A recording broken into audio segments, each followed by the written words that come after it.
"Why did you take a taxi today?" my boss asked, half smiling, half curious. "Where's the BMW?" The question landed softly. The damage didn't.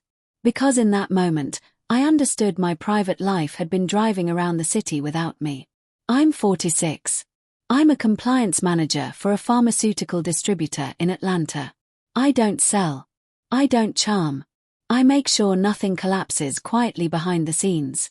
I've been married to Paula for 13 years. Together long enough to know the sound of each other's keys. Long enough to stop asking follow-up questions. The BMW wasn't just a perk. It was a symbol. Trust. Responsibility. Visibility. The kind of thing companies give you when they believe you're stable. Reliable. I was supposed to be all of that. At home, stability looked different. Paula and I ran on parallel tracks. She worked in event marketing, late nights, constant calls, a calendar that filled weeks ahead while mine stayed rigid and predictable. We stopped eating together. Stopped sharing plans. I'd leave sticky notes. She'd reply with emojis. It felt harmless. Modern. Temporary. She started borrowing the BMW once in a while.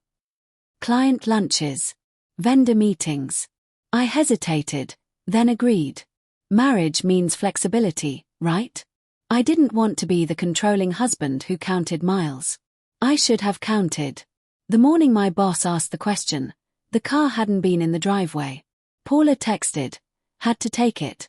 Emergency meeting. No details. No apology. Just assumption. In the office, my boss wasn't accusing. He was concerned. Accounting had flagged irregular usage. Locations that didn't align with my travel reports. Extended stops during business hours. Repeated patterns.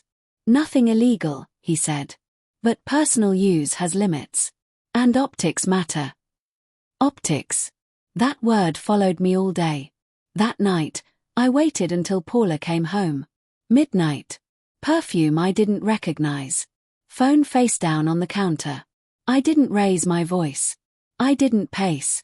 I just asked her to sit. I showed her the printout. Addresses circled. Times highlighted. She didn't look surprised. "It's not what you think," she said automatically. Then stopped herself. "Actually, it kind of is." She admitted she'd been seeing someone. "Not secretly," she said. "Just, selectively. A client turned friend. A man who made her feel admired. Important." She used the BMW because it matched the story she wanted to tell about herself. I asked her why she didn't just tell me. She looked at me like I'd asked something impractical. "You were convenient," she said. "You made life easy. You didn't ask for much. I didn't think you'd notice." That sentence hurt more than the affair. I asked if she loved him. She shrugged. "I don't know. But I know your feelings don't matter to me the way they used to." No yelling. No tears. Just clarity delivered without kindness. I slept in the guest room. Stared at the ceiling until dawn. I felt hollow, like a structure stripped of its wiring. I kept replaying my boss's question. Not because of the car, but because of how easily my life had become explainable by someone else. The turning point came the next morning when I stood in front of the bathroom mirror and didn't recognize the man looking back. Not angry. Not devastated. Just small. I realized I'd been shrinking for years. Letting things slide because they were easier than conflict. Confusing peace with avoidance. Loyalty with silence. I stopped begging that day. I reported the misuse of the car myself. Turned in the keys. Took responsibility for what I allowed. My boss nodded. Didn't praise me. Didn't punish me. Just reset expectations. Fairly. At home, I told Paula I was done. Not dramatically. I packed a bag. Left the house. She didn't follow. Didn't ask me to stay. Convenience works both ways. The resolution wasn't neat. There were lawyers. Paperwork. Quiet weekends in a rented apartment with borrowed furniture. Friends who didn't know what to say. Family who tried to soften the truth into something easier to digest. Work rebuilt slowly. Trust always does. Months later, I earned another company vehicle. Smaller. Practical. I didn't care. It wasn't about the status anymore. What mattered was this. My life was mine again.